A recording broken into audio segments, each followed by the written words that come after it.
नाजरीन, अवामी न्यूज़ में ख़बरनि जो सिलसिलो जारी है। इन वक्त असीं तव्हांखे घोटकी में ख़बर ॾींदा हलूं त घोटकी में MNA Sardar Mohammad Bakhsh Khan mayor media से ॻाल्हाईंदे चयो है त 18 अक्टूबर ते कराची में थींदड़ जलसो पाकिस्तान पीपल्स पार्टी जो तारीख़ी जलसो साबित थींदो, जिते पूरे पाकिस्तान में कारकुन शिरकत कंदा। अहिड़नि ख़्यालनि जो इज़हार MNA Sardar Mohammad Bakhsh Khan mayor PP city office Ghotki में कारकुननि सां खिताब करण खां पोइ प्रेस कॉन्फ्रेंस कंदे कयो है। इन मौके ते ज़िले जनरल सेक्रेटरी सिकंदर अली लाखो ऐं PP जा अॻुवान पिणु मौजूदु हुआ। सरदार Mohammad Bakhsh Khan mayor press conference कंदे चयो त PP वाहिद पार्टी है जेका गरीब ऐं मज़दूरनि जी पार्टी है। पीपल्स पार्टी जे कारकुन पंहिंजी पार्टी जे लाइ पंहिंजे जाननि जा नज़राना ॾिना आहिनि। हिननि जी कुर्बानीनि खे हमेशह यादि कयो वेंदो। 18 अक्टूबर कार साल सानियो है, इहो सानियो है जेको पीपल्स पार्टी खे हमेशह यादि रहंदो। पार्टी जे कारकुननि वर्करनि पंहिंजो जान जा नज़राना ॾेई छॾिया आहिनि हिन पार्टी लाइ। 18 अक्टूबर लाइ जेको कार साल जो हिकिड़ो सानियो हो और इन ते 18 जो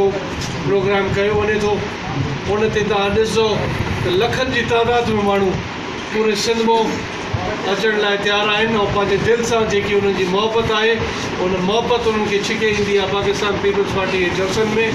और तव्हां ॾिसंदो त इनखे हिकिड़ो यादगार हिस्टोरिकल हिकिड़ो वॾो पावरफुल इवेंट थींदो साबित पूरे मुल्क लाइ, कराची लाइ न बल्कि पूरे मुल्क लाइ।